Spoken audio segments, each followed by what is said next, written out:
Hello and welcome everyone to our first session of Collapse and Reconfiguration, Modules 1 and 2, Introduction to Alt-Work Praxis. Now I'm going to pass the video and mic off to Alexandra. Hey, oh sorry, my hand is in there. I know not everybody is here this week, but we wanted to start off by having people introduce themselves. You can say anything about where you're from, your interests, things that you might want to look at or research in the future, how you think this class might help you, pretty much anything. And we can continue those introductions in the next session. Maybe start with Alice and then go over. Okay. I'm Alice. Yeah, I don't know. Really just finished high school. My main focus of study is the contemporary right and its relation to previous sort of esoteric texts and how that's influenced right-wing movements and stuff like that. Yeah. Cool. Jacob? Hi, I'm Jacob. I'm currently living in Detroit. My research interests tend to focus on governmental relations of power and shifting relations of power, and I think this class is really interesting to me because I'm interested in accelerationism, and I think this class will offer a divergent viewpoint that doesn't like negate that stream of thought, but goes in a different direction than the more typical ways of looking at it. And I'm excited about that. So that's why I'm here. Awesome. Parker? Hello, everybody. I'm Parker. I live in Western Massachusetts. I graduated from Hampshire College a couple years ago.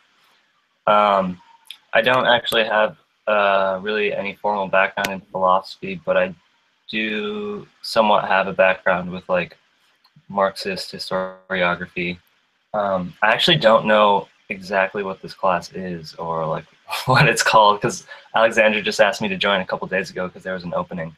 But I'm interested. I thought the readings were cool. I'm interested in seeing where it takes me. So Blowing up the spot. But I guess we can go to Maria, why not? And then William. Yeah, sure.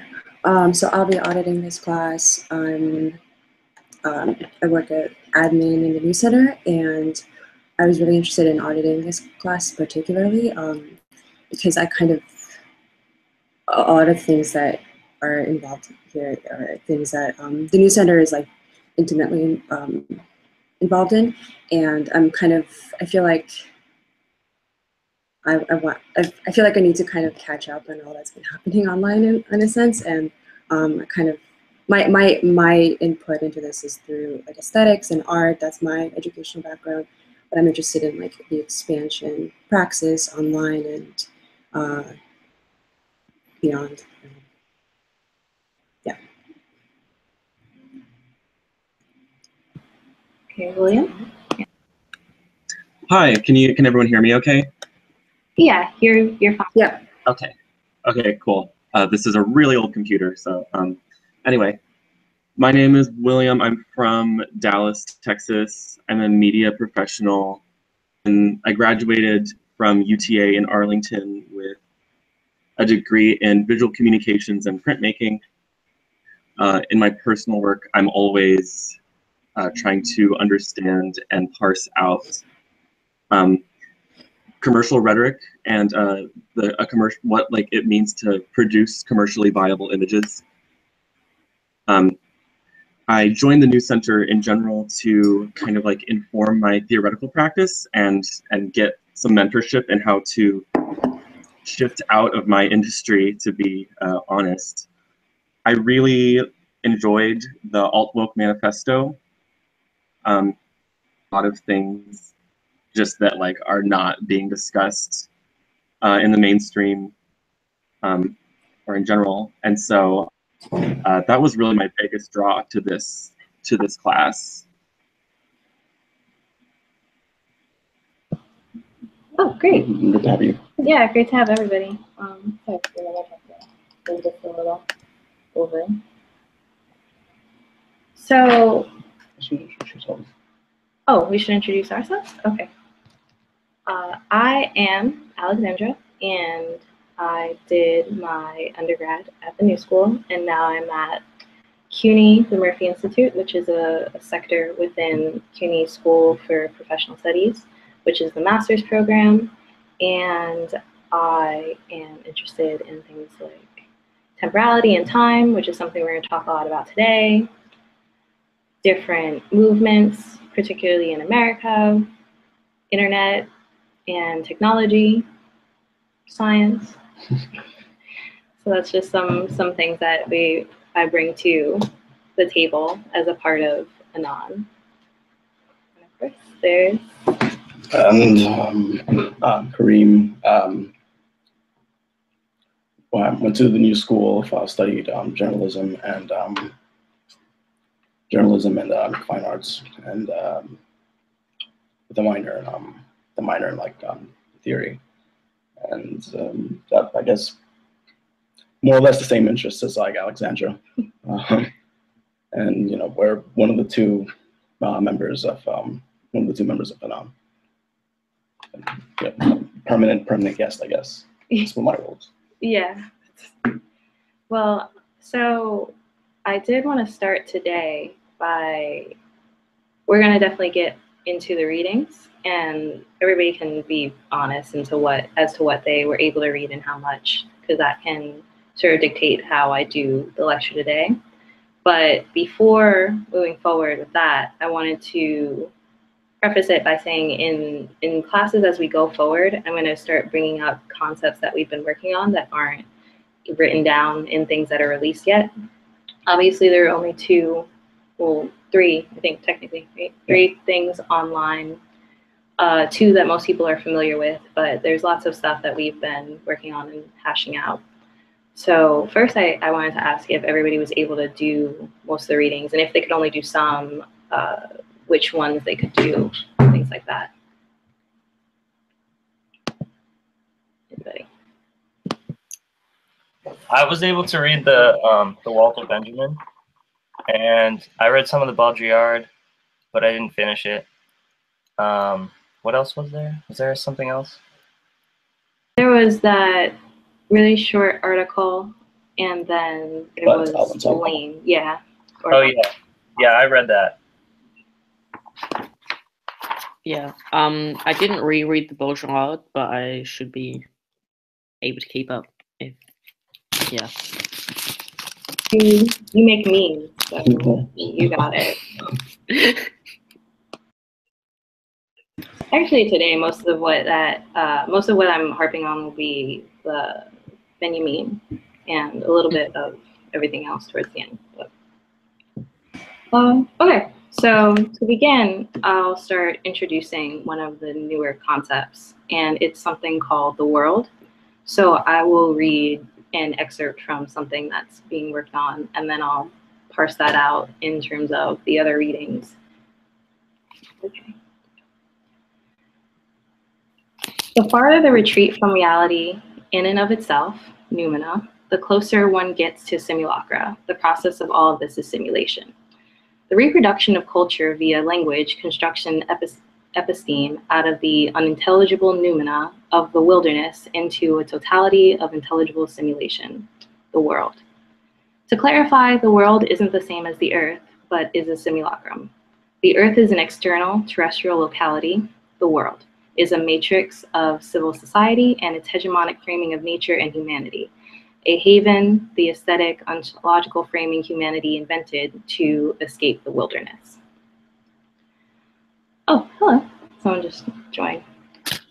So to expand on that concept and break it down in terms of what it means, the world is a concept we developed that encompasses the way humans have conceptualized themselves in relation to nature in usually a hierarchical way. So in other words, it's the overarching way Sure, yeah, the technology. It's an overarching way to talk about the anthropocentric framing other thinkers have put forth and how their presuppositions take on a structure of their own when introduced into society. When most people do fundamental or basic introductory political philosophy, we usually go over Hobbes and Locke, or you probably have encountered this in your reading anyway, where Hobbes and Locke and other early thinkers tend to start with the idea of man and nature in order to situate their frameworks. So Hobbes and Locke both have very competing ideas of what this idea is. For Hobbes, it's proposing that nature is something that should be avoided, and it's this savagery connected to it, and Locke, who claimed that the state of nature is preferable to absolute rule. And these are just examples, but lots of thinkers have done this. So for one, we're not starting our basis at an inherent idea of human nature. The question to us seems a little unnecessary, and we feel so far removed from this, and that maybe one could argue as soon as people interjected themselves into nature, they were fundamentally changing both themselves and this conception at the same time. So that's not something that we're particularly concerned with. We also want to stray away from the anthropocentric hub of this as a basis for someone's ideas, and instead focus on this as a concept. So we're starting at a point of negation and negating, and yeah, pretty much just negating this concept itself and this lineage. Because also when certain philosophers pick up this idea and start with this as a basis, it has all sorts of problems associated with it. For one, valorizing or deifying the savage or primitive societies tends to escape the fact or give the impression that there aren't societies that had civilizations, and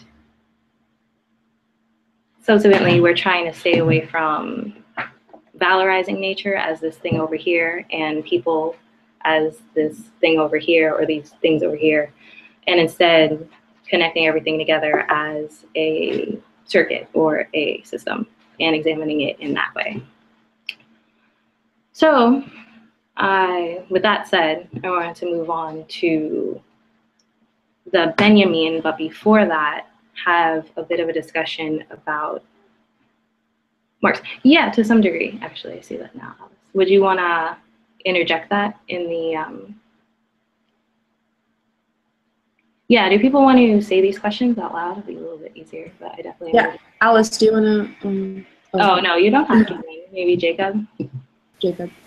Yeah, so I just, to clarify, are you trying, you said we're starting from like a point of negation. I'm just wondering what exactly is being negated. Is it this concept of world? Is it anthropocentrism? Is it human nature? All of which, when you were talking about like Locke and Hobbes and them, the like typical way of thinking about human, I guess, societal evolution through like the myth of the savage to the barbarian to civilization. Are all of these things what we're trying to start from a point of negating these things, or one specific of these sorts of things?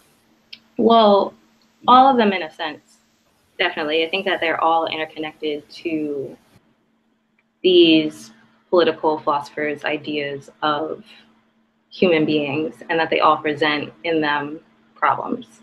And as we go forward in the class, we'll be attacking that at all sorts of different points. We'll also, well, what was I going to say? Oh, a preferred method of questions. No, you're fine. Just talking and going for it.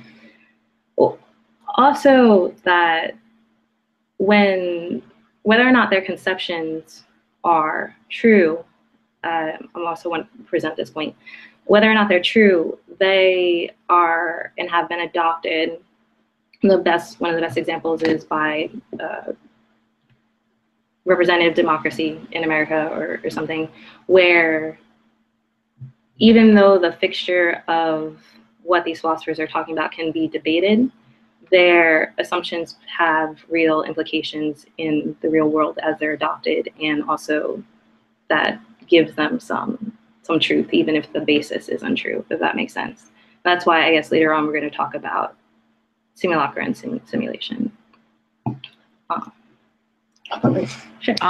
Speaking on that, as you were saying, sort of like the adoption of these ideas makes them somewhat true in the world. This is sort of related, but I was reading a paper on the sort of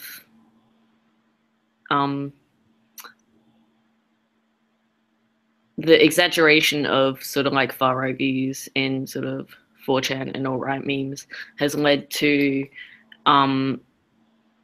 a increased adoption of these ideas. So like it's through sort of like habitability and increased sort of desensitization to these ideas. Yeah, definitely. So, sure. I guess to kind of connect both what Alexandra and Jacob are saying. I guess our conception of the world, it's been iterated by different thinkers too. Like one of the earlier ones would be like Heidegger. Is this like the world as aesthetic framing, and extending from Heidegger, Frank Wilderson, who conceives of the world, this aesthetic framing, as sort of a carceral prison, because it starts from it's that epistemology is like it's based on like I guess like an essentialist like anthropocentric framework that privileges like humanity and a specific type of humanity against all other measures. So yeah, the world as the map territory relation. So would you say we are like, as a starting point, we are skewing like the metaphysical question of like what reality is at this point, and it's like the precedence of culture and the construct of the constructing power of culture over any essential conversation about essentials. And you can see this like iterated in design. You can, I guess like, there's always been this conflict between like immanence and transcendence. But I guess what we're saying that there's an interplay between the two, where if you think of like, I guess, production, whether that be producing commodities, architecture, or like any kind of like artistic practice, that's that's making a malleable, tangible thing conform to our an anthropocentric epistemology.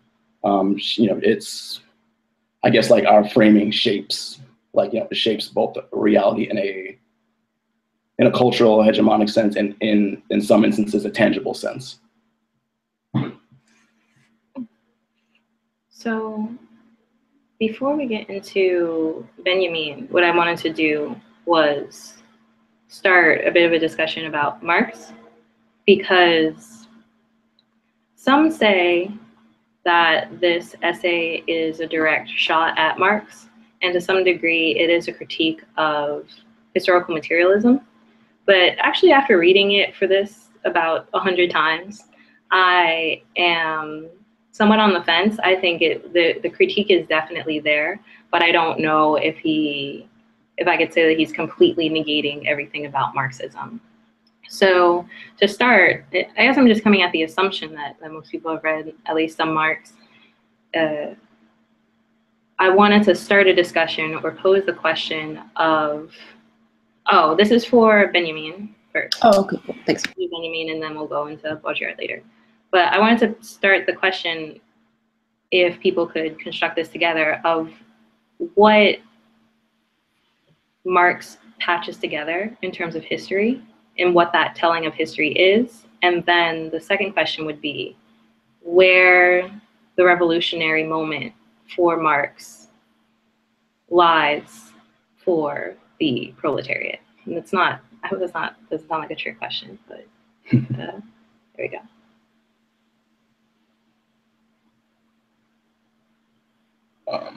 Should we call on someone?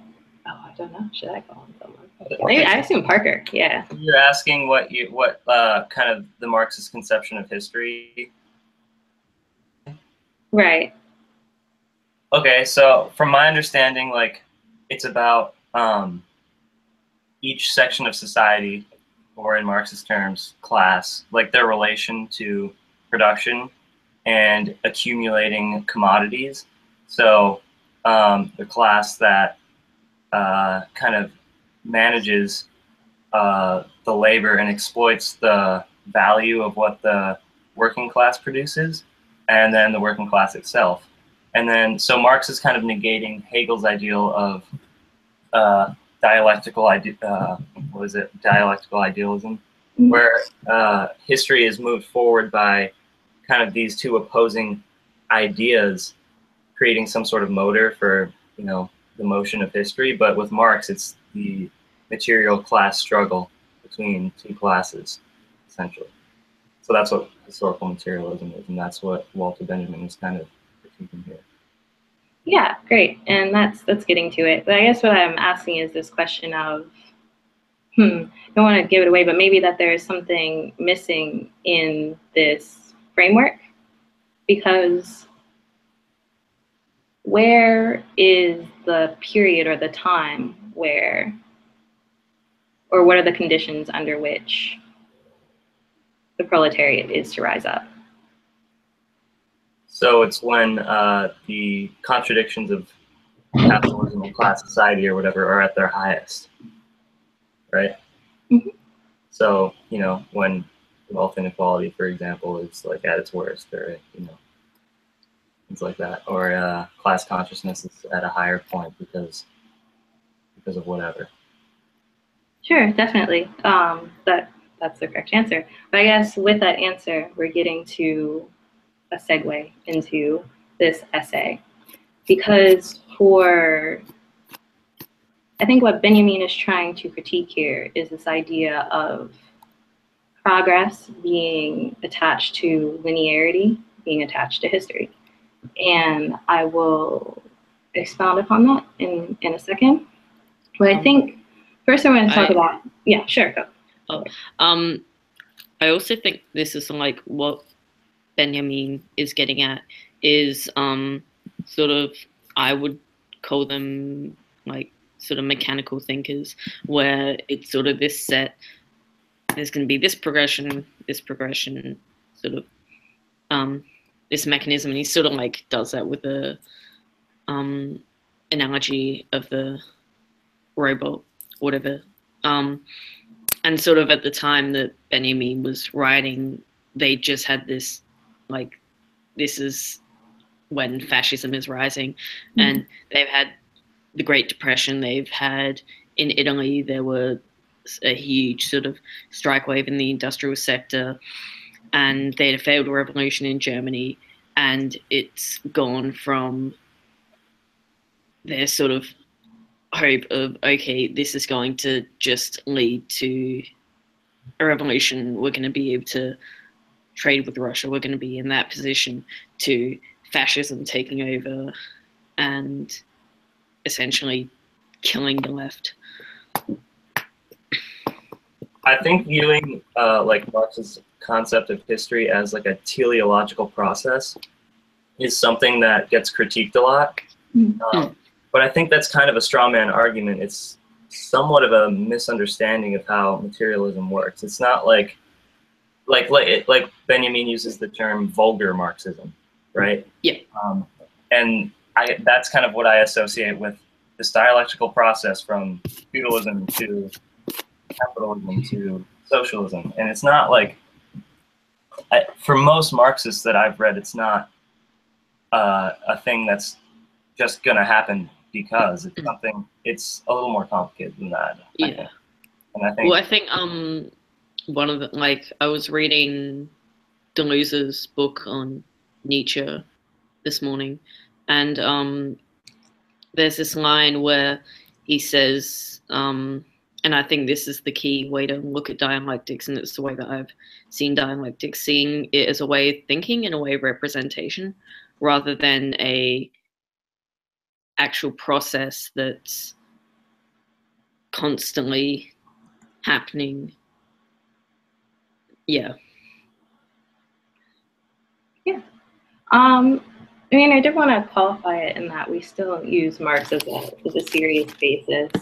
I am trying to maybe show simultaneously the materials that we're using and also this process that we're using for extrapolation and how we're framing together our conception of time. So we're simultaneously going over Benjamin and Marx and hopefully exposing or showing the outlook sense of time.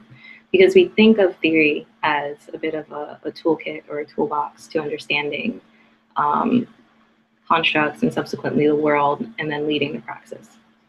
And it isn't very outlook to stray away from particular thinkers or from critiquing them just because they are who they are. And we think that you can simultaneously do a critique and pair it with the plus sides of another reader, of writer, and do that effectively depending on how you patch things together. So in certain cases, although it is more complicated, I think, at least from my particular reading, I have always sort of thought of Marx's determinism as being somewhat of a flaw of some of his writings, and that sometimes too traditional of a reading, and maybe you can argue a misreading, has the effect at times of lulling some leftists into waiting on the precipice of a moment. And while we're not at all abandoning historical materialism, and I don't think that Benjamin is completely at all either, because we're still talking about using these dialectical pictures in a sense and linking them together. It's just maybe about being aware of the way that we draw this linkage together, and also maybe divorcing some of the ideas of inherent progressivism from that, because nothing is truly given, I think. And I do like using Benjamin as somewhat of a starting point because it gives a certain type of temporality that requires subjects to engage actively with time and be very aware of the moments and to link them in different ways or look for alternative ways to link them.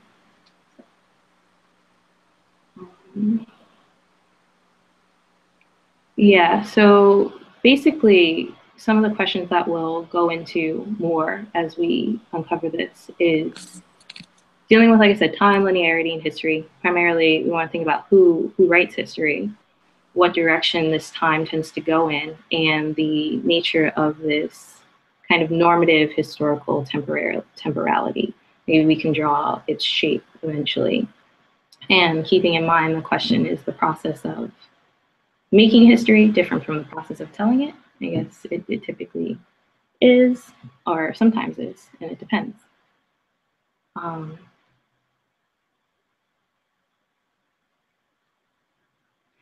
I think that critique was in there. Sorry, I'm now going through the message things on the side. People can also interact all the side in there at the same time. Yeah.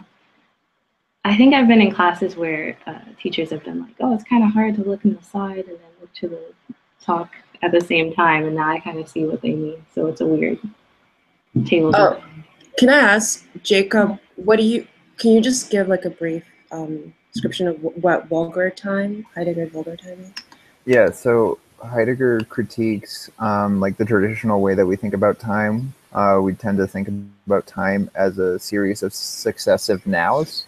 So there's now, and then there's the past now that happened in the past and there's the future now that's going to come, but we think about it as a series of perpetual nows. So it's now, basically.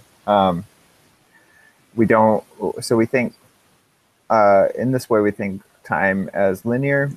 We think that it's just a series of nows that don't really interact with one another outside of that.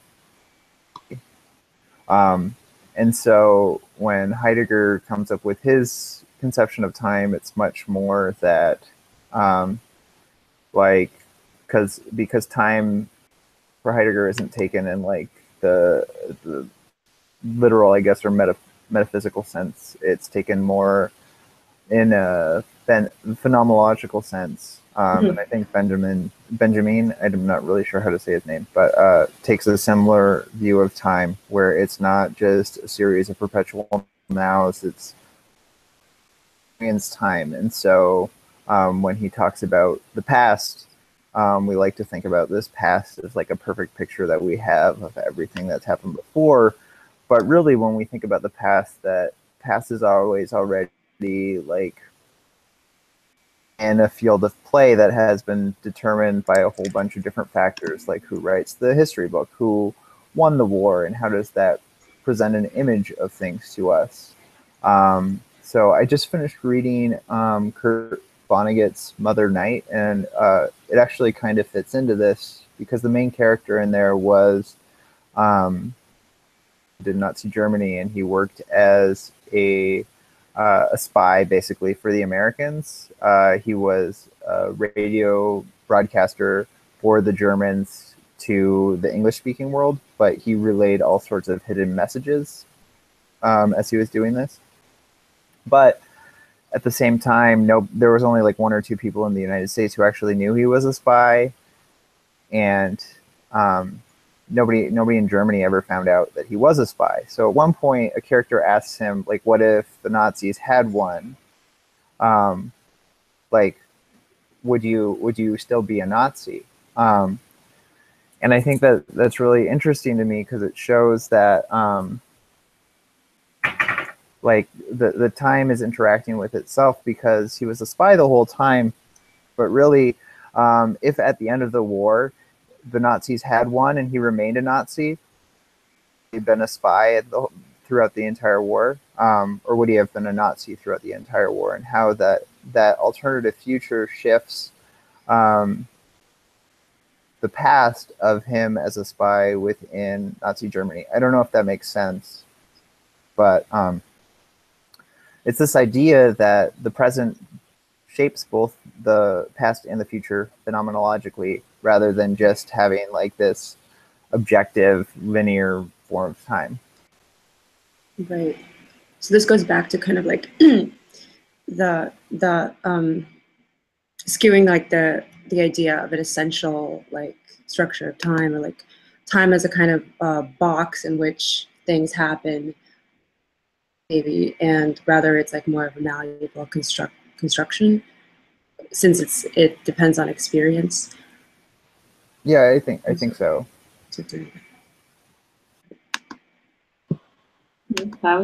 That was a great. Yeah. Awesome. Thank you. Well, I also wanted to pick from some of these thinkers, particularly because of when they were writing things. As I think Alice sort of brought up a little bit of the context in terms of history for them. So you can see the rise of fascism, in a sense, as an ongoing process that we can look at and connect. And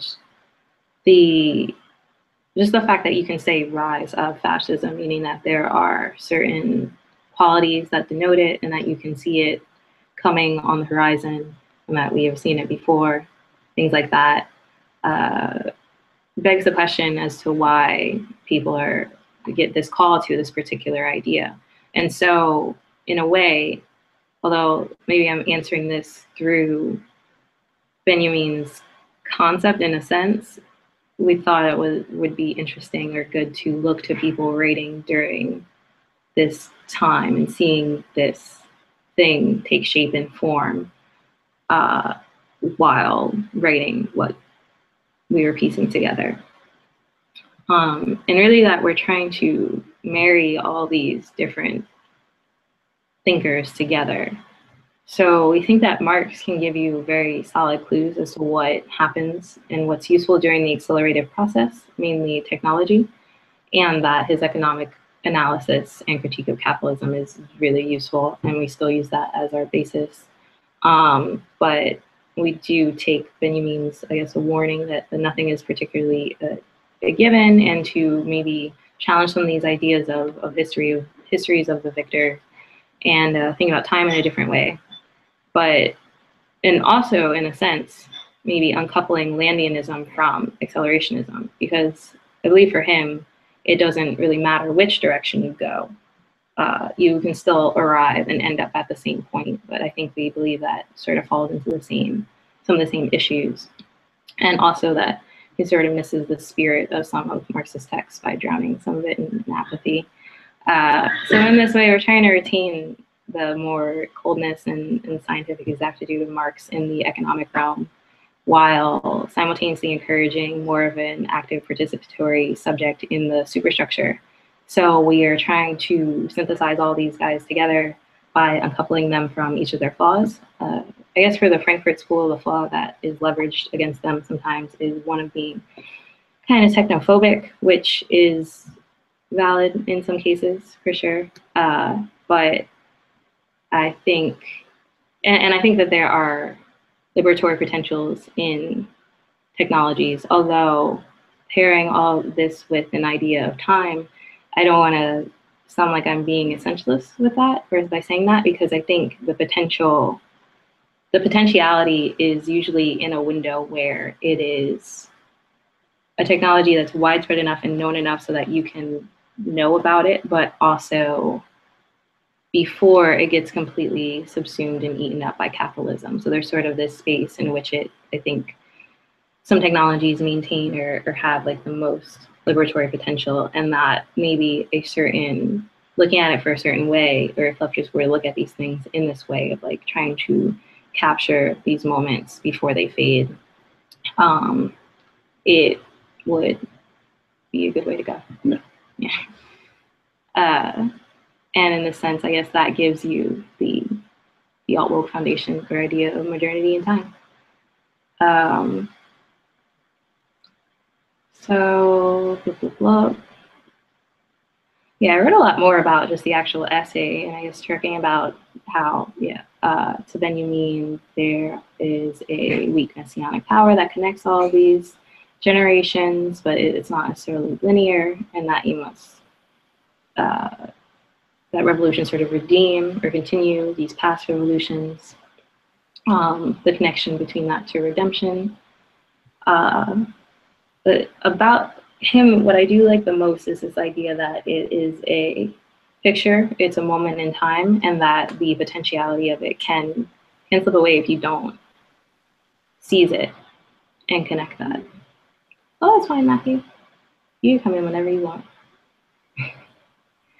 I found Benjamin's argument to be somewhat like not in good faith, just how he started off comparing historical materialism to like theology.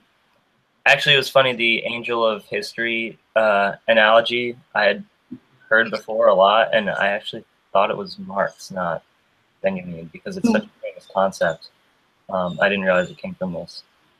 But I think a good maybe counterpoint for this essay would be E.P. Thompson's Time, Work, Discipline, and Industrial Capitalism, which is kind of a materialist historiography of the advent of the clock and time in itself and our current conception of time. And it really shows how there was like a kind of dialectical class-based struggle that that originated our kind of standardized time and our conception of time and all that. So I'd suggest that if people are interested in the account. Yeah, sure. That's great. Great to interject and like definitely like push back on things and whatever. I think there's something like with the whole sort of notion of messianic time. with Benjamin. I think a key thing is sort of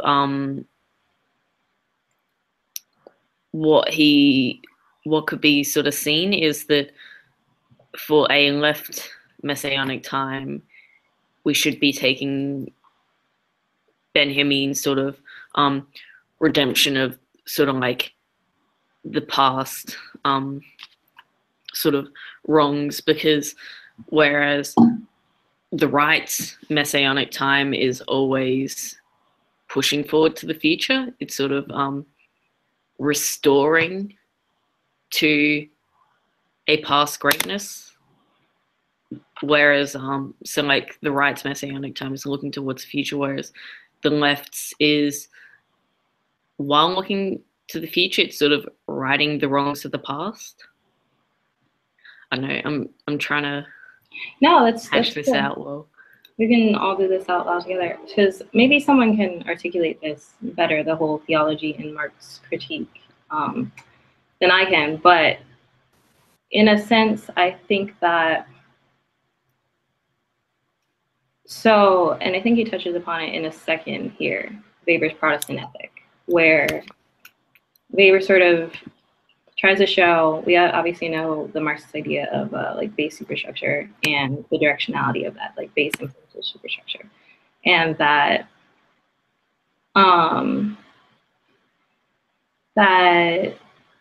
sorry, the chat is like, but no, we're good. So the idea that other concepts and other things that can happen in the superstructure can go down and influence the base. So for Weber, it's the idea that like hard work and Protestantism has influenced and a bit of aided the spread of capitalism.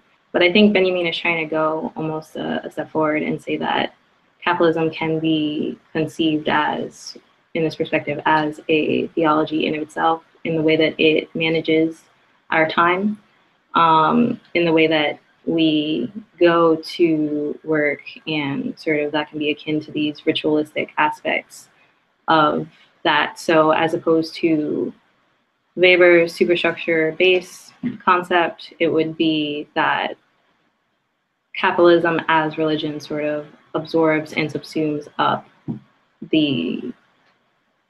this religious aspect to it.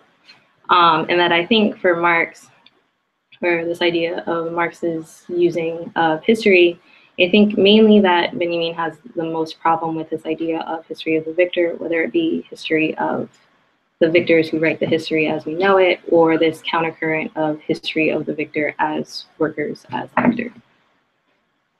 And I think it's this, both the directionality and things like that, that's making him draw this connection, unless anybody wants to expound upon that and say that maybe a little clearer. I would challenge what Alice is saying about the right kind of, your rightness. The right does push it's weird. They push the future forward. They push, I guess, time forward, history forward by, I don't know, moving against its current.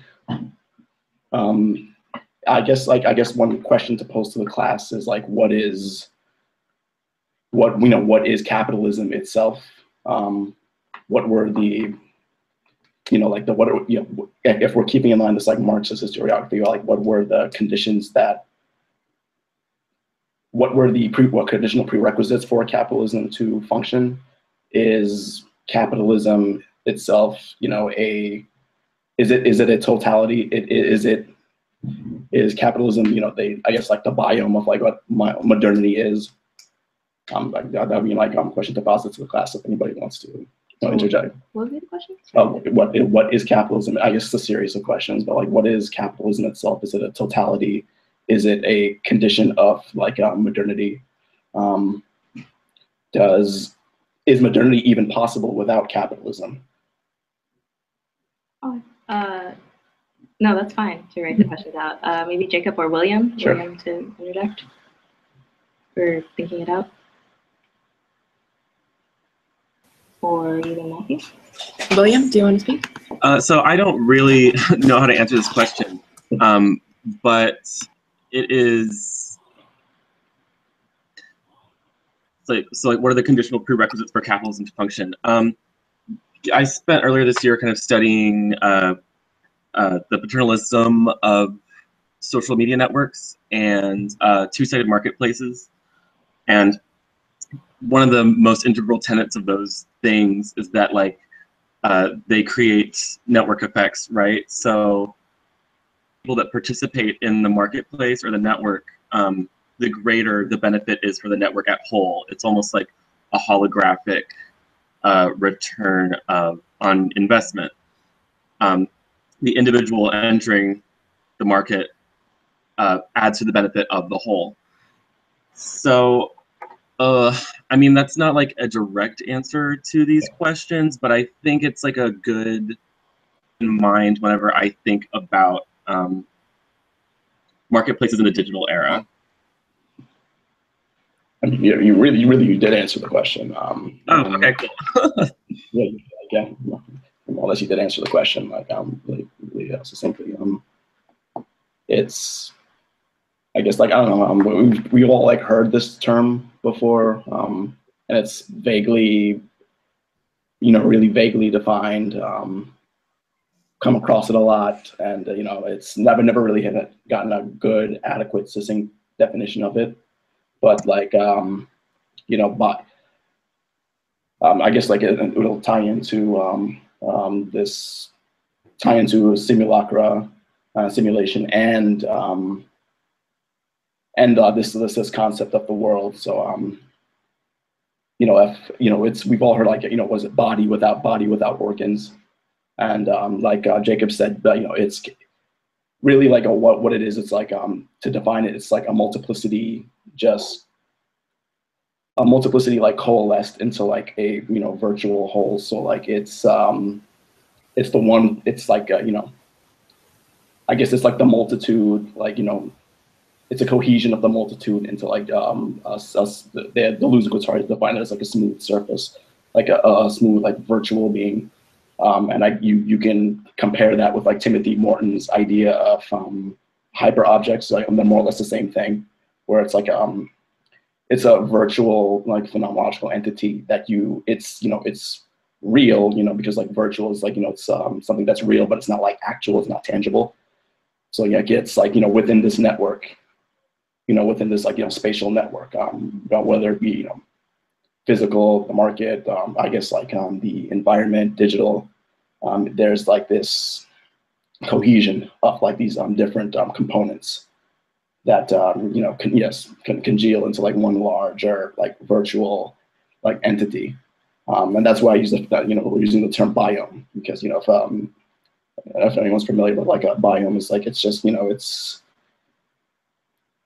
I don't know, just like a surface where like different the micro different kind of organisms can like proliferate on one, and it's like it's, I guess if you use the metaphor of the body, it's like you don't really experience your physical body as like different component sets.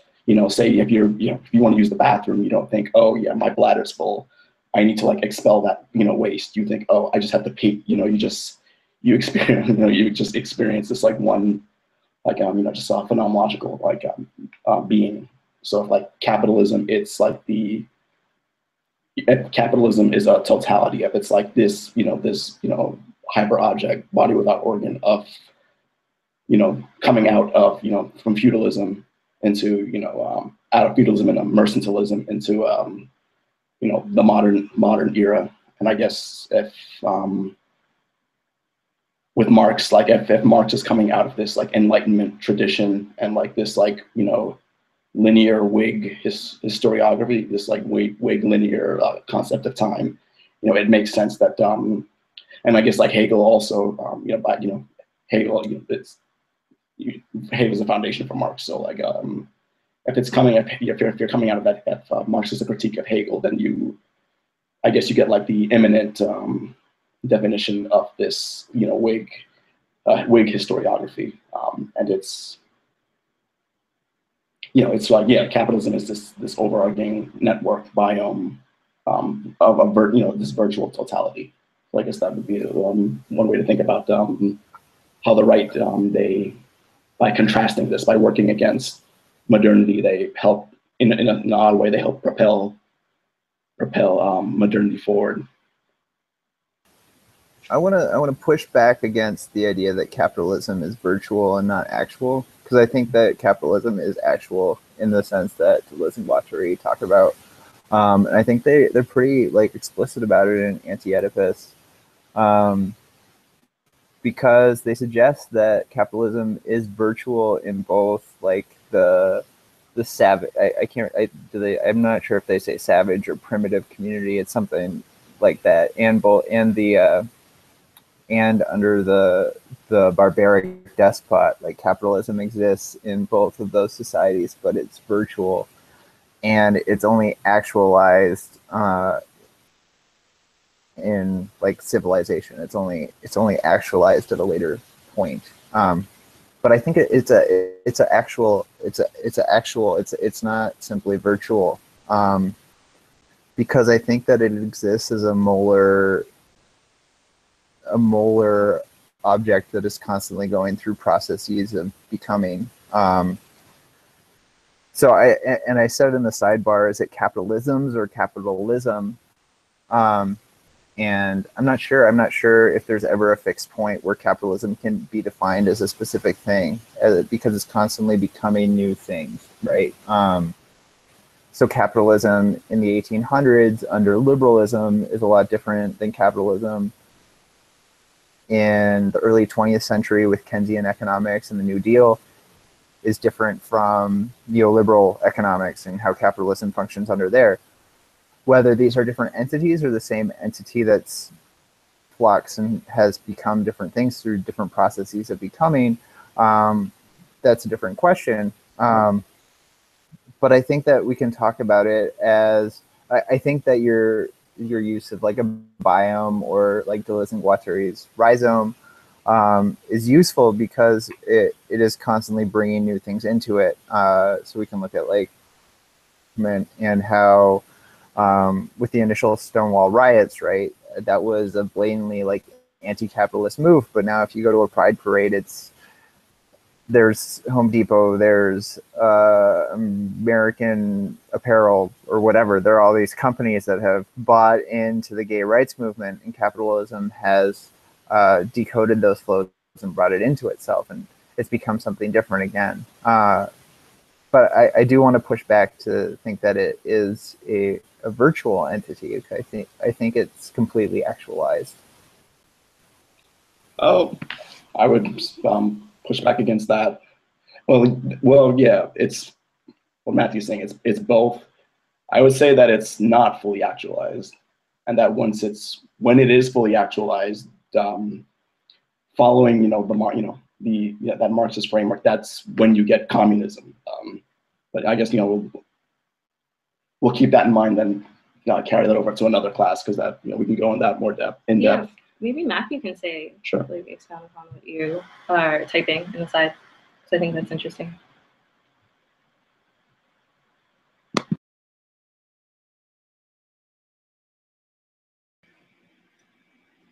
Hello, Matthew?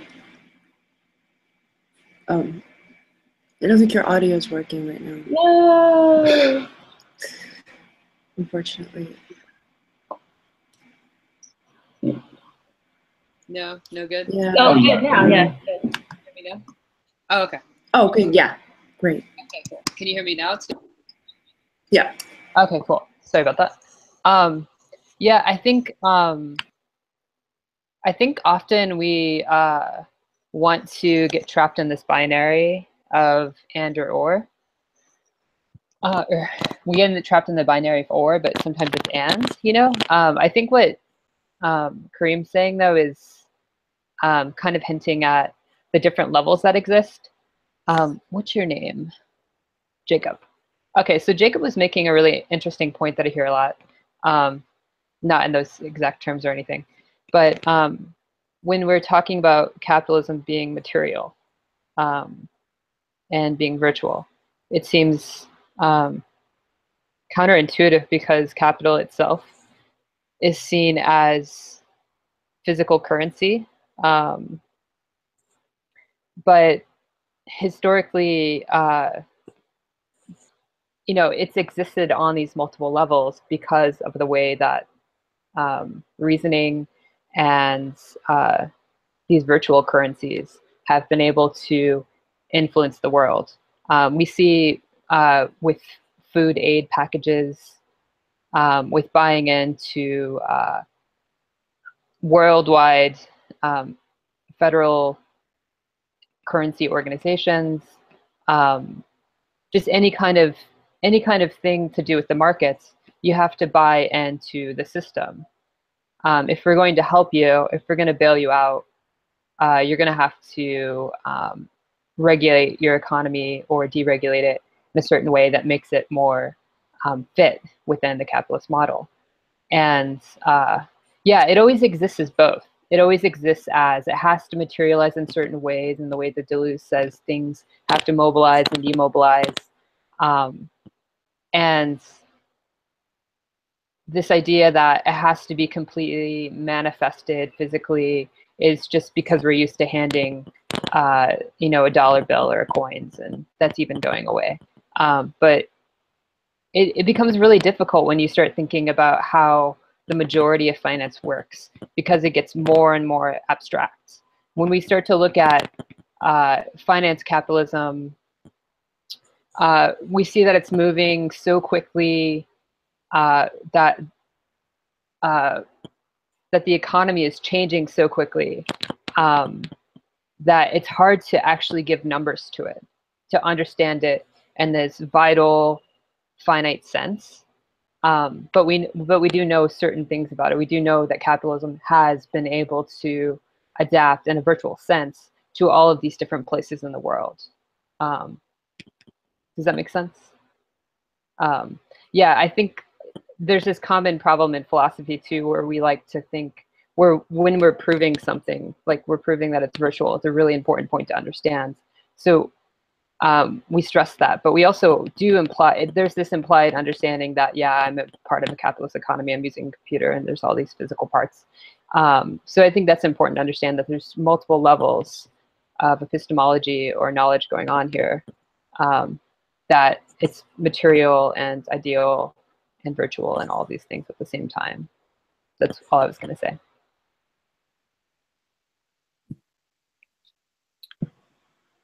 Oh, sure. Yeah. All good points. That's all great points. Let's think, where are we going to go next? Because I have a couple of things here. Well, first I did want to talk about, we can all keep all of these things in the back of our minds and maybe come back to them in this discussion about capitalism as actuality or virtual. But we did want to tie into this, the idea of Blackness, because next session, I think we're going to talk about Afrofuturism and pessimism. And one of the reasons why we tried to eventually fold this into our framework is because we think of the Black subject as something that starts from a period or starts from a place of nothingness or a seizure. There is no Black subject before the moment of seizure, and its appearance comes from nothingness, essentially. So to think about, and before folding even this, these conceptions of time and things into our work, we have this belief that the accelerated process, or the person, the subject driving the car, should be the othered subject, because they're the ones closest to this idea of history, if we're returning for a second to this idea of messianic time. And they feel this history again, and we are using mainly the Black subject as a case study to show that beneath all othered subjects is the moment that things bubble out of thin air. And that gives you a perception that allows you to determine and visualize the moments of time before they fade. And sort of moving along, even though I think Kareem was talking about a really interesting point, or this idea of the right and what they do in terms of history, which is sort of push it closer to modernity in a weird way, even though they are essentially beholden to traditionalism. But I think in we took Land's class, and he was talking a little bit about how he thought the right doing this process was a bit revolutionary in a sense, and that's what should be very shocking to the left. But I guess to retort, what we're sort of saying is that the right doing this, in a sense, can be visualized or seen as a continuation of the spoils of the victor, in a sense. That if we look at Richard Spencer, the way that these people react in a sort of shocked way to the appearance of violence, particularly against them, could be an example of how the movement isn't very truly messianic, and white identity politics is not necessarily messianic. And we can argue instead that it's a predicted response to shame added to these normative values.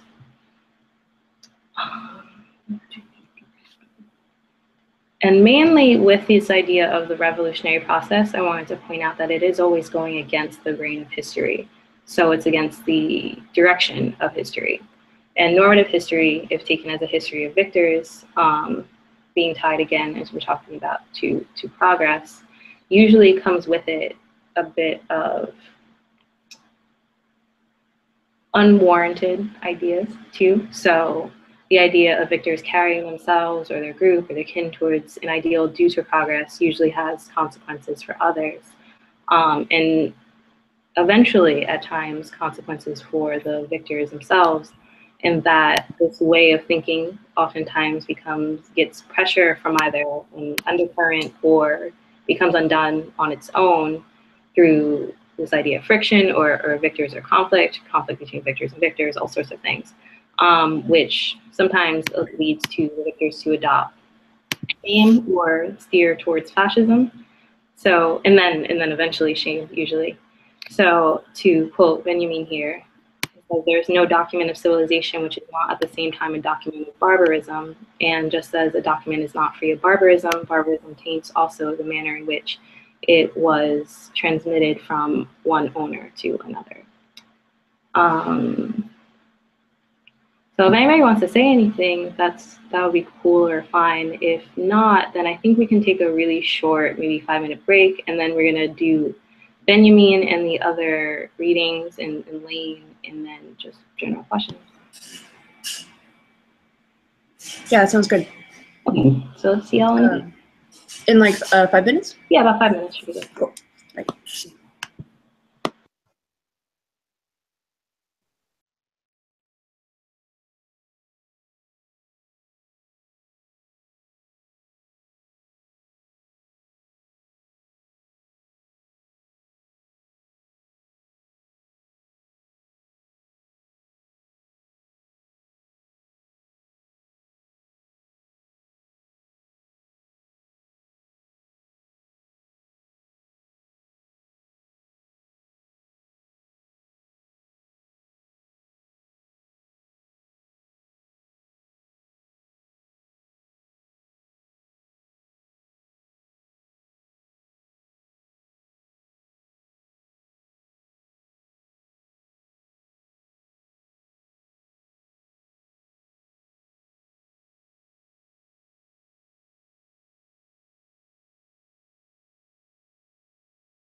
Great. See you, Parker.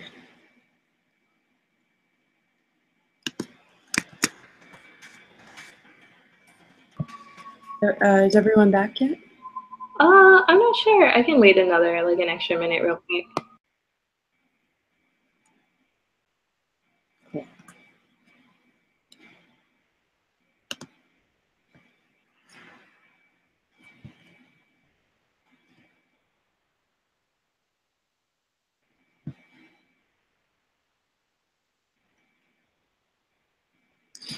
Cool.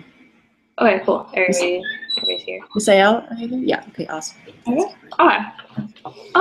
Yeah, I think we can hop right into Baudrillard then. I just had a couple of stray notes that maybe towards the end we can revisit about Benjamin. I did want to maybe touch later on. It's like almost critique of capitalist time as empty, homogeneous time, but we can tie this all in later. So switching gears then and going to the Baudrillard piece, maybe, and here I guess we're pairing specifically Baudrillard as reader of Marx to our stuff. I think he has some interesting things later on, but some of it I don't necessarily find very salient.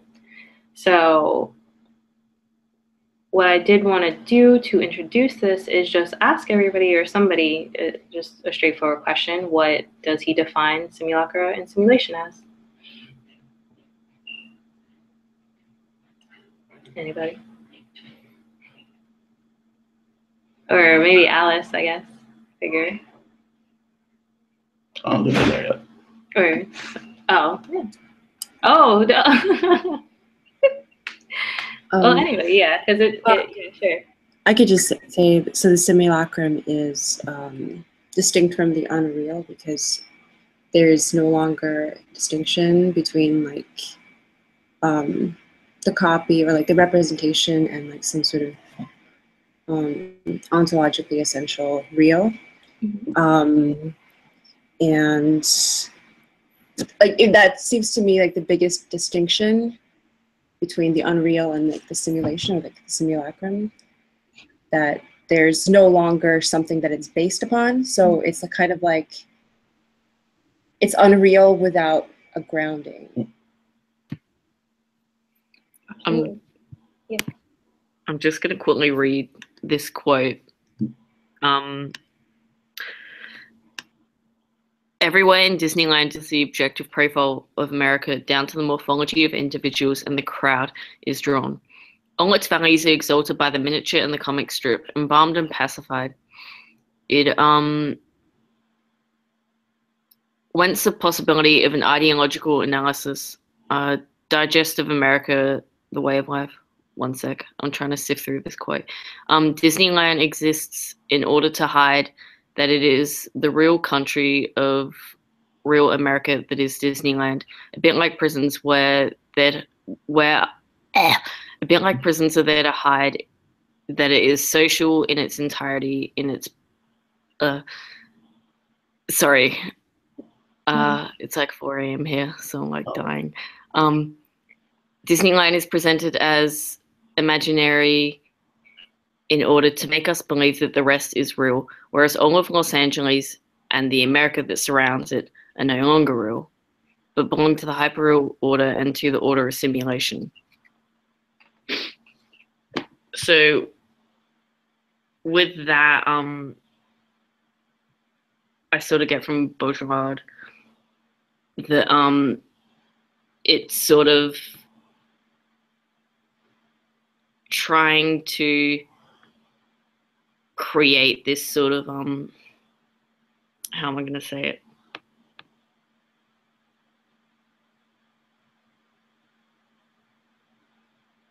Sort of an imaginary to hide the present conditions that would be seen as ideologically unfit somewhat. I think what he's pointing to, and by pointing to orders of, I can't remember what it say. It's orders of simulacra, or it says orders of simulation. Orders of simulacra, I think. That this is also a bit of a historical process in that the simulacra are copies without an original, and simulation is this process of imitating the real over time, and that these orders of simulacra are tied to specific historical periods, or that you can make this connection. So the first would be tied to, I guess, very pre-modern period. The second would be to the Industrial Revolution, during which you get this proliferation of, I guess, reproduction, or you get mass reproduction, which starts to dissolve the real. And I think Benjamin, in a different essay in Age of Mechanical Reproduction, does also touch upon this idea of mass reproduction. And then the third would be occurring during the postmodern era, where there's not really a distinction anymore, and we are dealing pretty much with just simulacrum, simulacrum, simulacrum. For instance, I guess we can see this best with, or the way that I like to perceive it as coming to a head is on online culture now. We do have, I think that memes are sort of a very good example, or almost endpoint for some of these things, because they are images without reference to anything. They often, or if you remember older memes that were not political, it was this, sorry, people are going crazy out there, but it was this sharing of people's particular, like people's moments, or people candid pictures of them, and then taking random words and that image in of itself just circulating, and these people becoming famous just because the image is being circulated over and over again. And there are tons of threads that go reply with a GIF in the comments, and we're only replying and talking to each other in terms of this abstracted pushing simulacra around. And on top of the traditional Marxist ideas of value, like use value, exchange value, etc., he's adding another layer of what we could call sign value, which denotes all other kinds of abstract concepts contained in a commodity that we use to signify things to ourselves and others around us. So I think that's a decent way to talk about the progression of capitalism over time. Maybe not with a pen, but if we go pretend maybe my piercing is a necklace for a second, and I bought this necklace, I'm not just denoting that it sort of transcends just the use value. It's also that I am showing to myself that I am fancy or something like that, and I'm denoting something about status or wealth and to other people. And this idea of that is connected to other people's ideas. I can't remember off the top of my head, but there's one in particular that isn't social capital, but there's another idea that's connected to this, where we now get commodities in a sense to denote and to signify things to each other, to ourselves, to the world around us. Another example that we can think of is urbanization. And I don't know where people live or if they live in a city, but we are in New York City and we're very close to Central Park. So for instance, it's thinking about the norm here is concrete. The norm here is the non-natural. So now we have this denoted space, or this designated space, this simulacra that we expect to be a gatekeeper or a segue point between us and this concept of natural nature.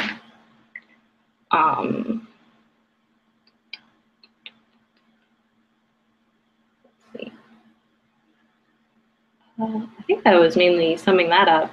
Does anybody have any questions or something, or things to say about that? Because then I can jump off more in terms of folding in this particular reading. Maybe particularly from, not to call out William, but since you deal with you said images and advertising and stuff, that would be. Sure. Yeah, so I have a couple of comments. I used to operate a digital CMYK printer. It's like, I don't know how to describe this. It's like huge. It costs $2 million. It's gigantic. It was English by design, so it like wasn't designed very well, but it was like extremely complex. And my point is that I printed so if you go to a Nike flagship store in North America, literally every image in there I printed at that time. So like some of the tags, the huge images of the athletes, and I guess also coming from a somewhat like lower middle class background, like a family where thrifting and not buying new things was just like the way of existence, and operating within class and commercial images. This job was a very strange experience for me, because I am literally producing. I don't photograph them. I'm not making them in Photoshop, but I am printing them to go exist and sell style and sell the brand of Nike in the store. And then I could literally go to the store at North Park Mall and see these images that I had printed. I also know nothing about sports, so most of the celebrity athletes pictured in these in-store branded images, I don't know those people. But you get an idea of who's famous. So I guess I'm trying to outline this experience, because like the idea of this is my first like concrete definition of the simulacrum and the simulation. I am aware of these terms, but I've never like sat down and gotten a definition of them, or at least I haven't like written it down as I've been listening to it. So like the idea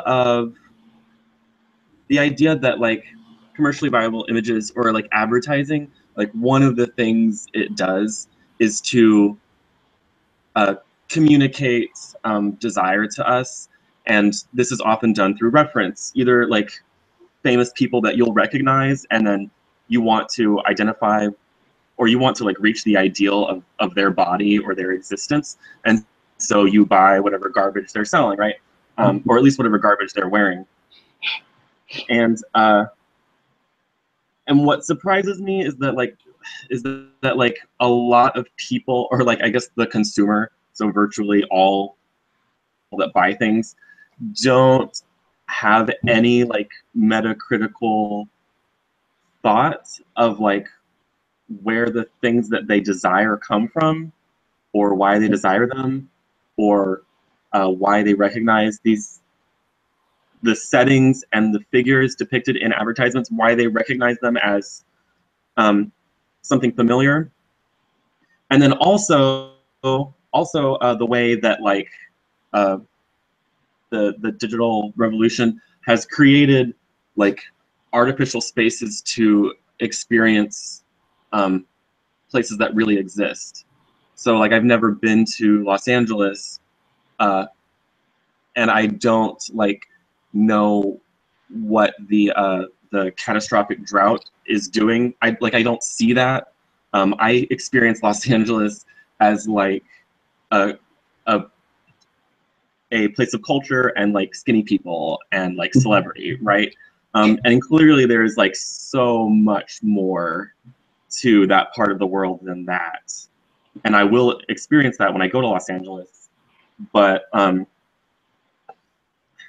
so like advertising is this like incomplete, bastardized way of communicating the real, and also like the subject's, in my experience, the subject's relationship to that is like really confounding and fascinating to me. That was kind of like rambly, but I hope there was something to pull out of that.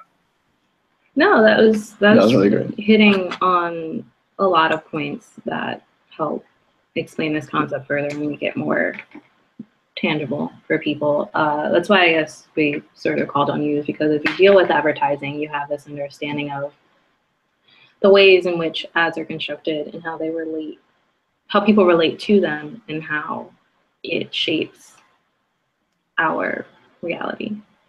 Yeah. Yeah. So thinking about that, or moving in connection with that, let's see.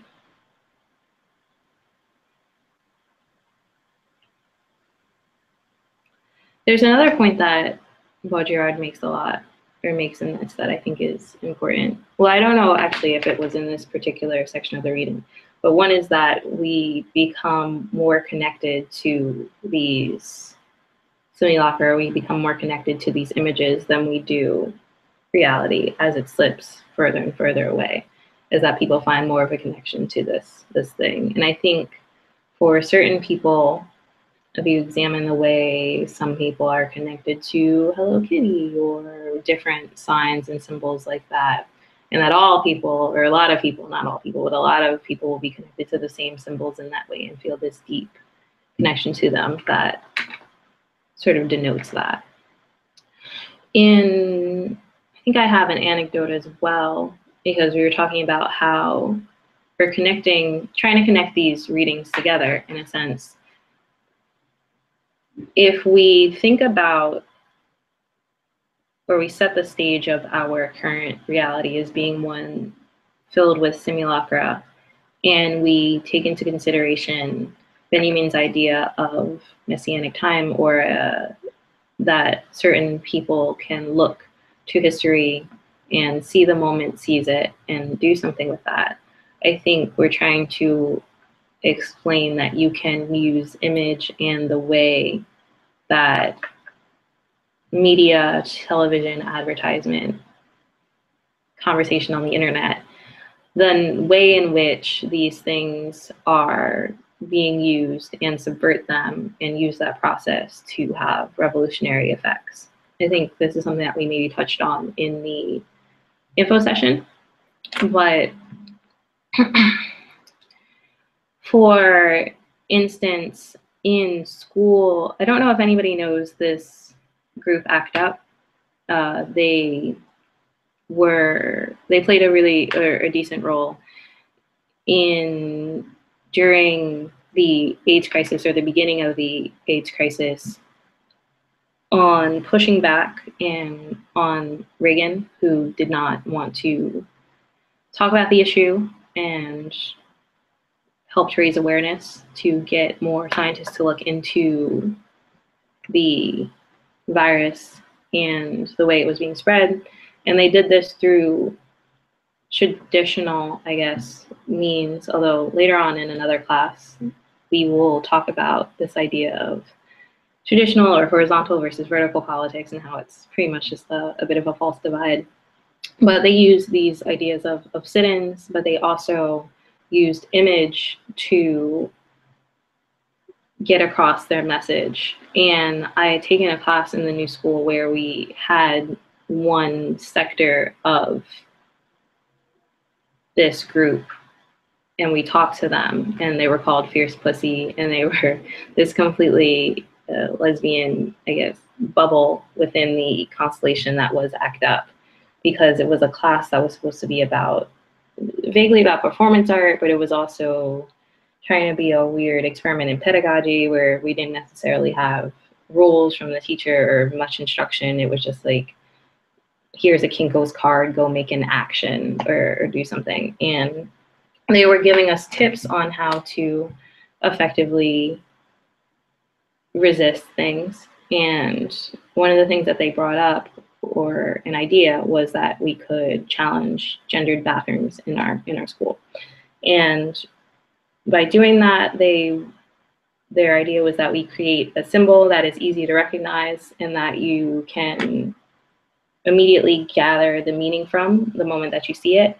And also that there are things in the way that you use, there's things in terms of techniques that help aid that message. So what they were saying was make a symbol first, and then use wheat paste, because that's what they used when they would put up posters around the city. And the reason why they use wheat paste is because it's so difficult to get off. So it creates an agitation in the mode of sharing. And also we're using this idea of people as readily being used as vectors for simulacra in order to get across a message very quickly. So we did it in terms of schedules where people would constantly put up these symbols on the bathrooms, and the poor janitors and people would have to remove them, and we keep putting them up. And it eventually did work, where I think the administration added some gender neutral bathrooms, but it was this idea of using this moment as a way of doing an action. And when you do an action, thinking of the mode in which you're using and the way that you're using it as saying something, and that having an effect, and also hijacking some of these ways that our senses are already being hijacked or disrupted by capitalism in order to twist that in on capitalism or whatever it is your designated regime is of choice. Yeah. So from there, I hope that sort of pairs those readings together, because it's this idea of agency and who has agency, and already highlighting from the beginning maybe one particular idea of how we can use this agency. Also, we're setting up the groundwork for what our basis is for our ontology at the same time. From there, I wanted to have maybe a broader discussion about serial experiments lane, because I wanted to see how people folded that in too. I have my own ideas, obviously, but maybe we can open it up for a little bit of discussion. I don't know, what is your name? I'm sorry, Misael, because you came in a little bit late. Misael? Make sure that I'm pronouncing this correctly. Yeah, it's myself. Myself. Oh, I'm so sorry. Yeah. No problem. No, it's like my cell phone. Myself. Yeah, sorry. I'm sorry I'm late. I'm still figuring out the time. I'm out in Pacific. I'm in LA. Okay. Yeah, I haven't checked out the episodes, right? That's what you're referring to. But I'm definitely gonna catch up on those. So yeah, but I'm taking notes and. Oh, cool. Well, any ideas that you have, even if you weren't able to really delve into these readings, there was also a lot of stuff, or maybe from personal experience, anything in connection to the things that we're saying or whatever is totally fine. Yeah, I think there's something I wanted to mention. At least you keep bringing up memes in the conversation, and I think something to bring up with simulation and memes. I think there's this notion of authenticity that needs to be sort of like constructed when you're building this persona of like at least an Instagram of a meme account.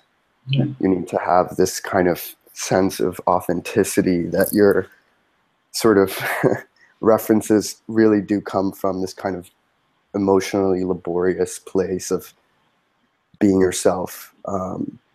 Yet you're kind of also engaging in the platform that is the meme. And I think there's a contradiction inherent in that, because you give up just essentially the agency of authenticity in that process. But I think it's still valid in some ways. It's like a kind of aporia or a contradiction in itself. So I've been thinking about that. And also just playing on the ideas of where social capital gets securitized outside of economic systems.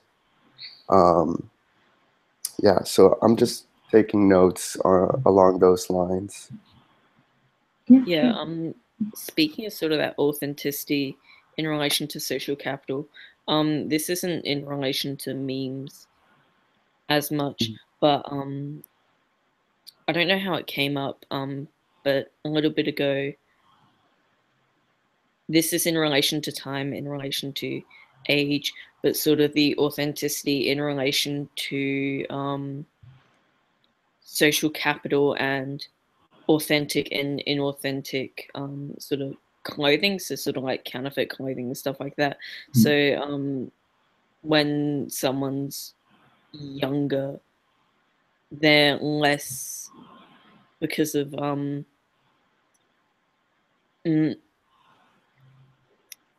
less sort of time being indoctrinated into sort of this hegemonic need for authenticity and not being fake. They're sort of more of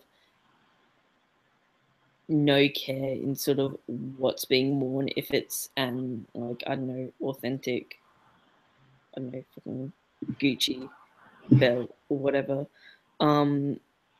But then it goes on as like, as people age and as hegemonic ideology from not only capital but peers to have this authenticity sort of pushes people more into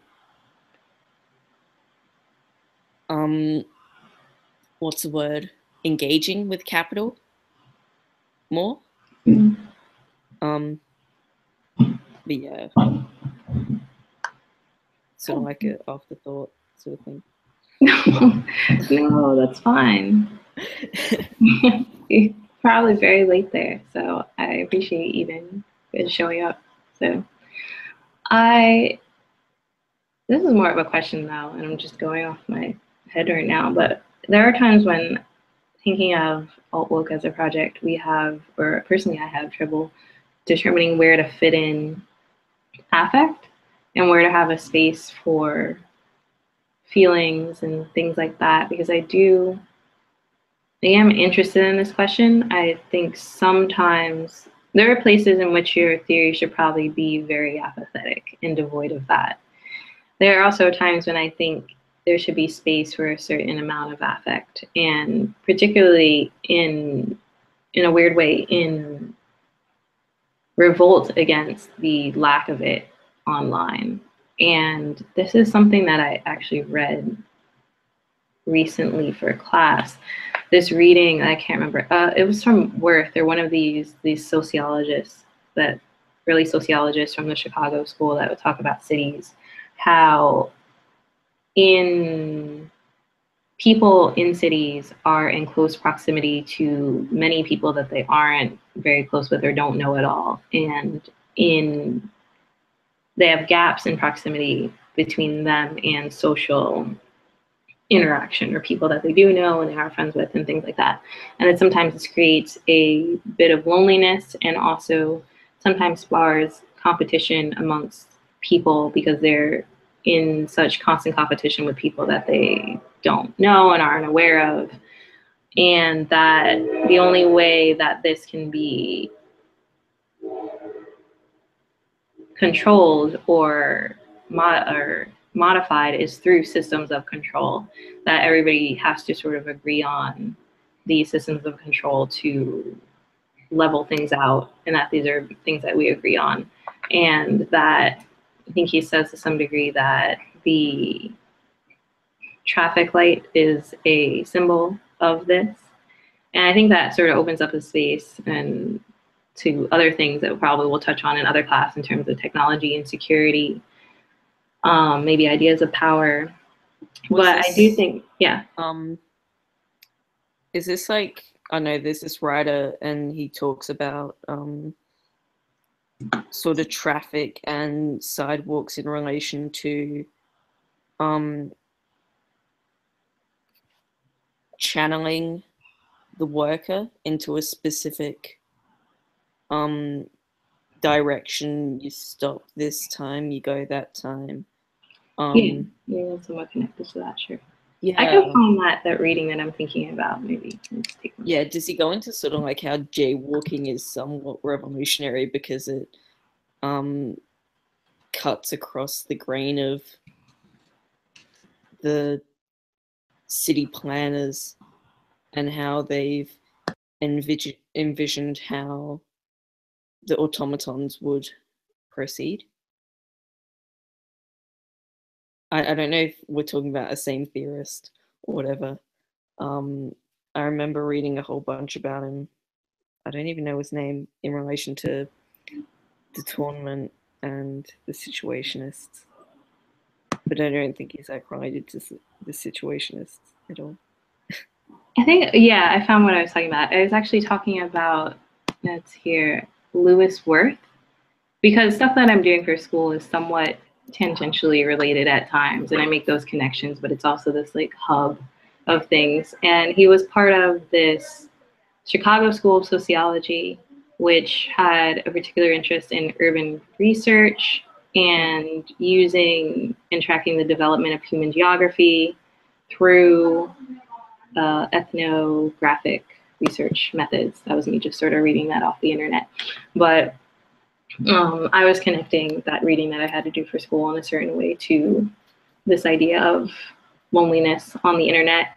Because maybe if we take that concept to be correct, or maybe hold it on the side, I think that we're seeing some similar things in a certain sense or an extrapolated sense on the internet, and that we're far geographically from both, maybe. But maybe we can say that we are, depending on the website, in close proximity to many people that we don't know, but also in closer and emotional proximity to people that we do know. I don't know how to exactly explain that, but that it seemed weird that some of these similarities in affect were being seen in both what he was talking about in relevance to urbanization and what we're talking about here, or what I'm talking about here in the internet. I think the connection that I was making was mainly that he was talking about it in terms of the city being a hub of modernization to him, and also being this very clean step away from nature. And maybe we can see technology as somewhat modifying nature, but, and maybe people can push back on this, but somewhat being this also getting us away from this fixture conception of what people think of as natural. And that maybe that's a similarity in that there should be a way to conceptualize, although I'm not super sure how off the top of my head, to overcome these affective side effects of callousness and distance and coldness, even though we can essentially connect anybody at any given point in time from any geographical location. I guess that segues into Lane. Yeah, I guess this does segue into Lane, actually. And did everybody like the episodes? Did anybody who saw them like them? Yeah. I thought they were real good. Cool. Yeah, I hope it wasn't two. That's why I did episode 2 and 5, because normally I would have just given one, but I felt like one sort of gave a little bit more of a foundation, and then you read the wiki, and then more of the concepts were in the other episode. Because I think I did touch on this in the info section too, that this was written a little bit before, or pretty much way before, our conception of social media and on the internet. It's also lifted pretty, it is so cyberpunk. A lot of these concepts are seen also in the Matrix, although I didn't want to assign the Matrix, obviously. Cliche. Yeah, it's kind of cliche. But it's still good. We watched the first one recently. But in terms of Lane in connection to this idea of the wired, which we can make maybe a serious argument for similarities between her using the wired and us using social media and platforms online today. it is this, it's simultaneously creating this coldness in a sense between people, but also this complete like absorption of ourselves into it. And also maybe highlighting these ideas again of nature and people as natural beings, or are we really subverting our nature?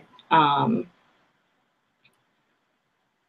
think, yeah, that in the 5th episode, during the beginning, there's this idea, or the narrator sort of says this line that they keep their bodies merely to satisfy desires of the flesh. And that's referring to, obviously, us as humans. And maybe we can ask the question if there is a need for corporeality, or why it is that we attach ourselves to that. And if, although I think like we might probably escape this as we create more technologies, and why it is then some people hold on to ideas of corporeality in terms of,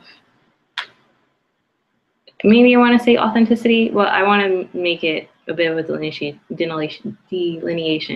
to between just authenticity in terms of like affect, and maybe authenticity in terms of tying it to realness being tied to flesh and that idea.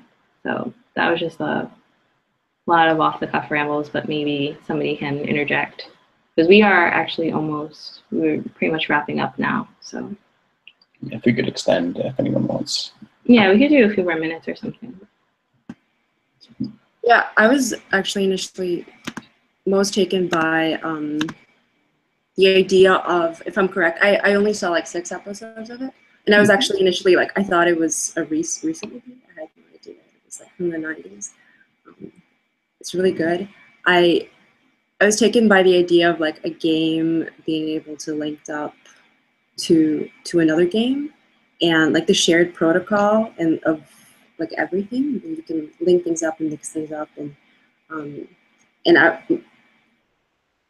in regards to like the corporeal, the uncorporeal, like there's some sort of linked protocol between, I mean, like the corporeal and the non-corporeal, for it to be easy to connect and enter and to extend out from the corporeal. So it, in a way, it's like there's something in us that already isn't corporeal, or something within like the non-corporeal that's already corporeal.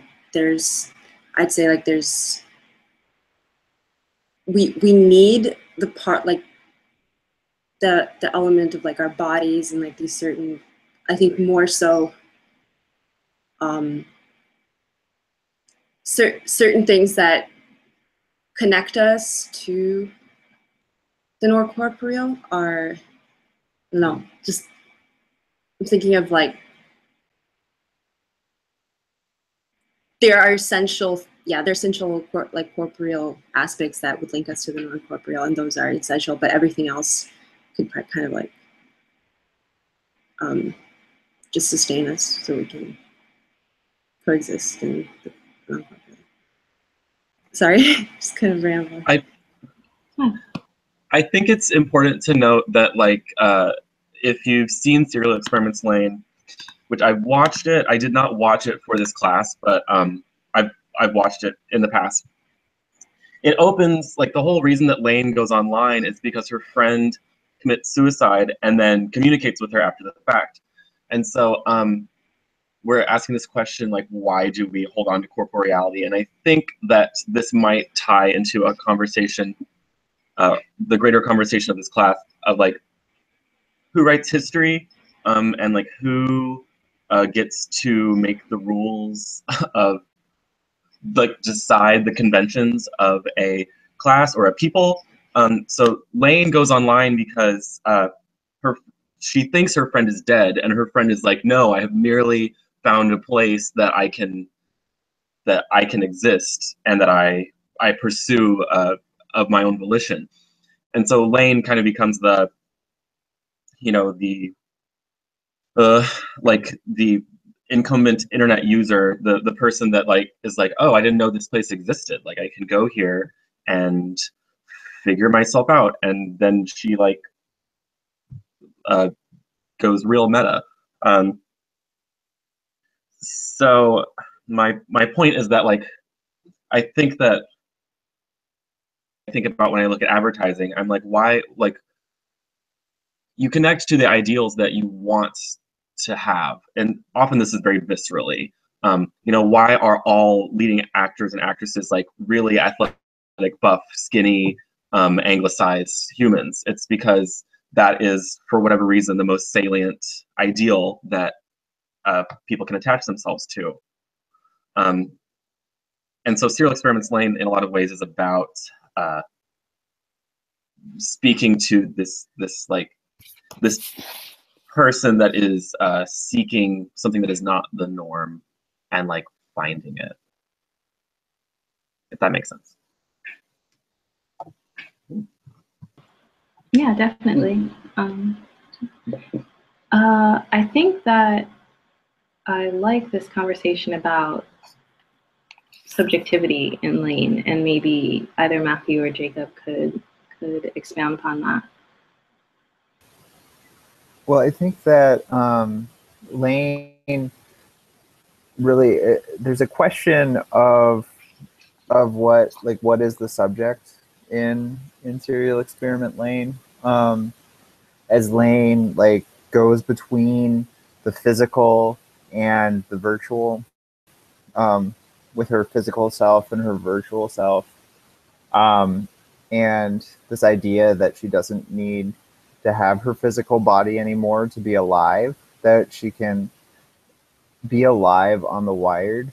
So it's a really interesting like metaphysical question about like what is Lane at that point? Like, is Lane psychology? Is Lane if she can move between these two different spheres, I guess. I don't know how exactly to distinguish between the two, as they're not really two, but they kind of intermesh, but to a point where her physicality in the world is no longer necessary for her subjectivity in the wired. It brings up interesting questions about like what is a subject, which have been going on throughout the history of metaphysics. Like, am I more than my biology? Am I a soul, a psychology? So what is a very interesting question that the show plays with. And I can't quite, I watched it a long time ago, and I watched through a few episodes this week, and there's this whole like there's Lane messes with temporality, right? Because there's at points like two lanes, and I can't remember if one is like Lane from the future, like her future self who has interacted with people in her present. I can't quite remember, but I think it's hinted at in the second episode when she's at the club and people recognize her, and she's like really different from how they recognize her. Or has she changed? Like what? It's this really interesting question of what is Lane and who is Lane. Is Lane an event? Is Lane a singularity? Is she an entity in flux? Like, what is she? And I think it plays really well with those questions.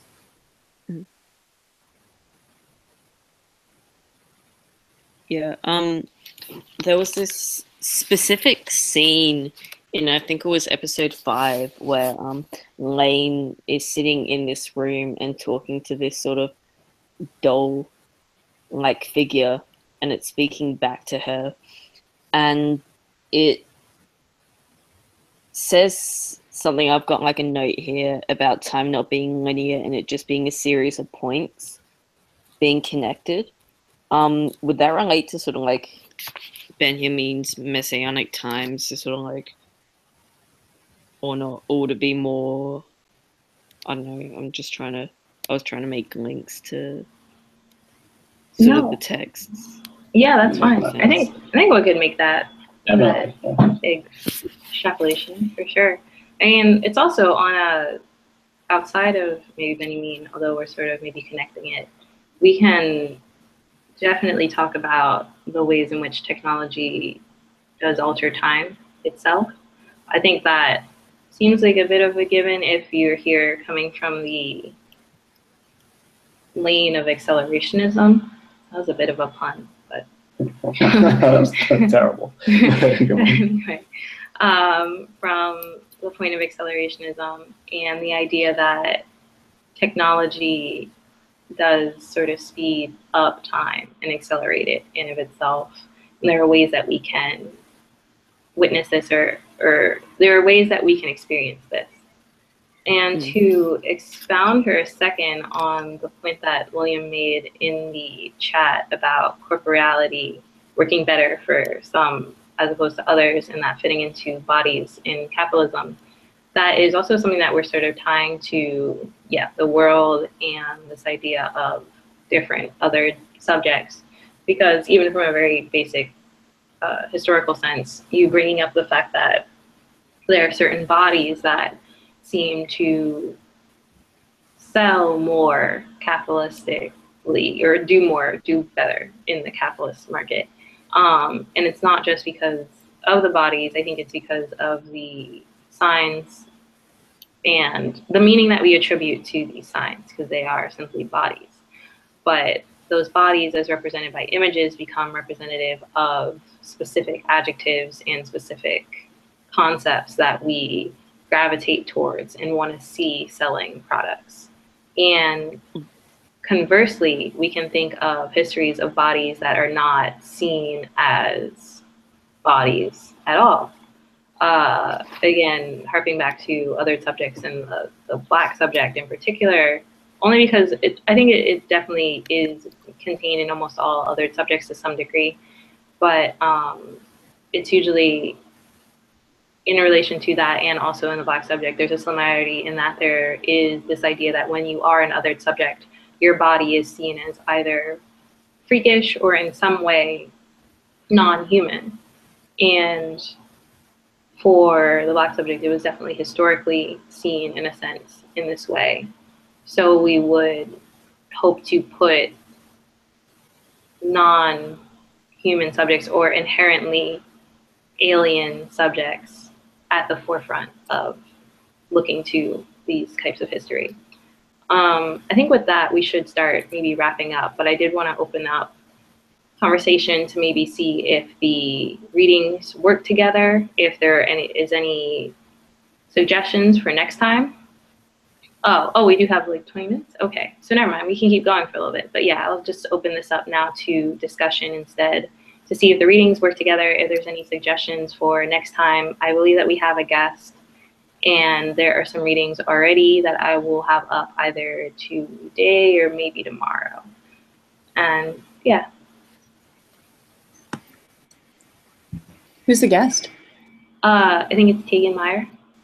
Or not guest, I know. Tegan's awesome. Yeah, Tegan.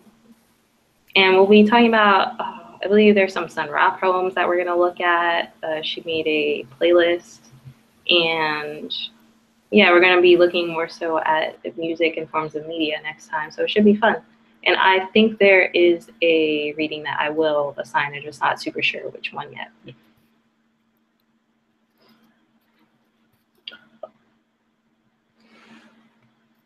Oh, yeah, I do want to just open it up for maybe discussion.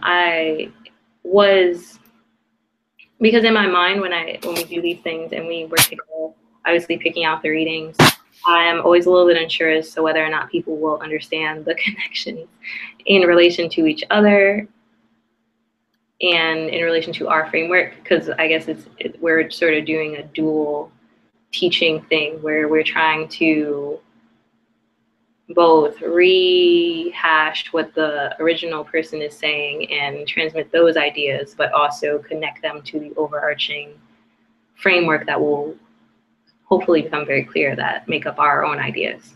So that's why I wanted to maybe open it up. I think Alice has something. Oh yeah, sure. There's a lot of.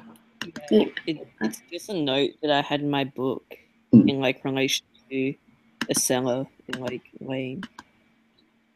Oh, you want me to read it out? Oh yes, please. Okay. So this is in relation to like time and not conforming and sort of I would say cyberspace, but sort of like internet use and etc.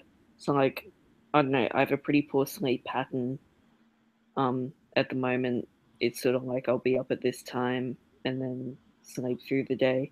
But and I don't know if my anxiety is like being on top of like me noticing this, but I've noticed like things being posted online and seeing them multiple times, but feeling like more stuff has happened between seeing this the first time and seeing it the next time, and I'm noticing sort of like discrepancies in time, so things being posted like a day before, but having sort of, I don't know if it's a false memory or whatever, of this being before, and sort of I don't know, I sort of was like watching Serial Experiments Lane and like the scene with Acela, and I'm sort of like, okay, like I don't know, sort of how what I'm sort of trying to get to is sort of like an overload of information within sort of internet cultures and it warping sense of time. I don't know. This is just straight from my book right now. Oh, definitely. I think applying it to internet culture, like I also was saying before, technology definitely does have ways in which it modifies and changes our perception of time. And I think this is really keen on the internet. And there was a point that I wanted to make connecting to Baudrillard. I hope I still have it.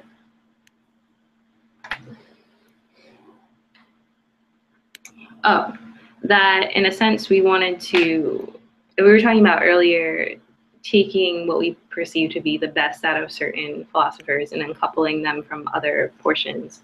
There are some ways in which I think later Baudrillard becomes a little bit pessimistic, and we wanted to uncouple some of that from him, although we're still keeping in mind that nothing is necessarily a given. We wanted to say in a sense that because of the increased proliferation of simulacra and increased proliferation of image, I think it's almost like we've come in a bit of a circle, in a sense, to draw it like that, to a point where there is almost the opportunity for, at times, great agency, even though we are so far from the real, in a sense, because technology has regressed to a point where we can now, at any single given time where it's collapsed together or on one plane, be both producers and consumers of content. And it also collapses together these ideas of time and linearity.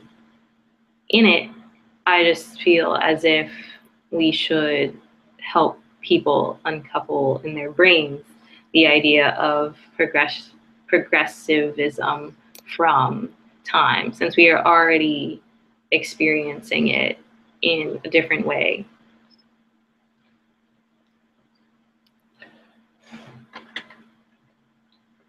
I guess you could make a going back to something that was brought up earlier about capitalism being somewhat of like an interplay between like virtual and actual, and that and going with like I guess Baudrillard's like first order cycle, like you have commodity, then you have this mediation, something that mediates, like a virtual thing that mediates like the exchange of these commodities, and then according to the crisis theory, the saturation of the saturation of the market of these commodities, it like reduces their value, and it causes capital to go into crisis. So you could I guess like make a symmetrical comparison between that, I guess, capitalism going into crisis, and going into further virtualization, further abstraction from like something tangible to like these signs, and reality itself being, or us slipping away from that tangible like reality into something more just complete virtuality, and virtuality and abstraction.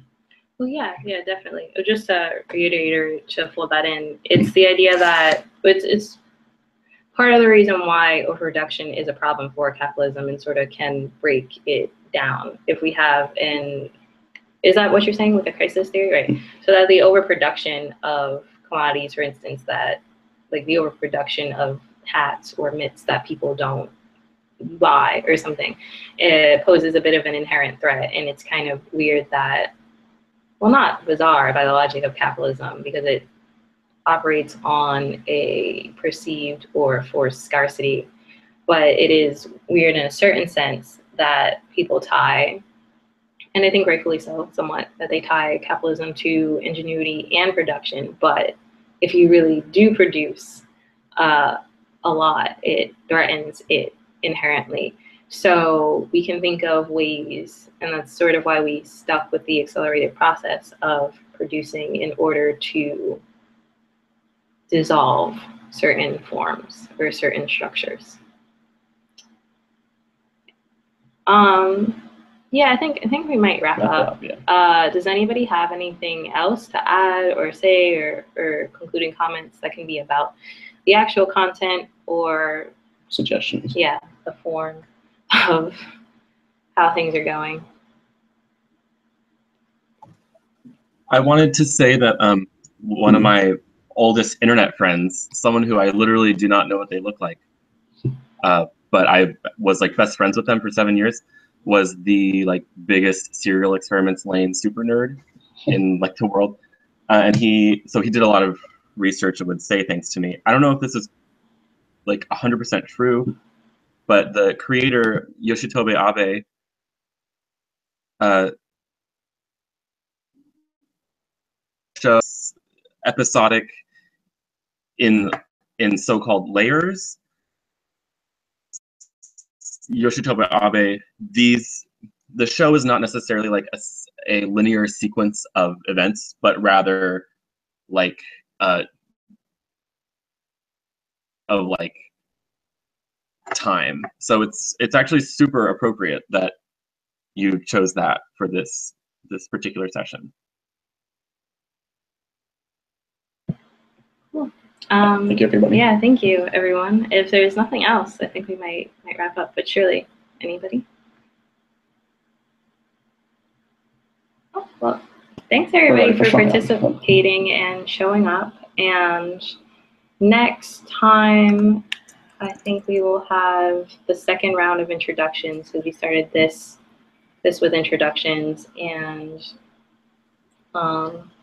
Mycel, we will have you introduce yourself too, and everybody else. And yeah, thanks everybody. Cool.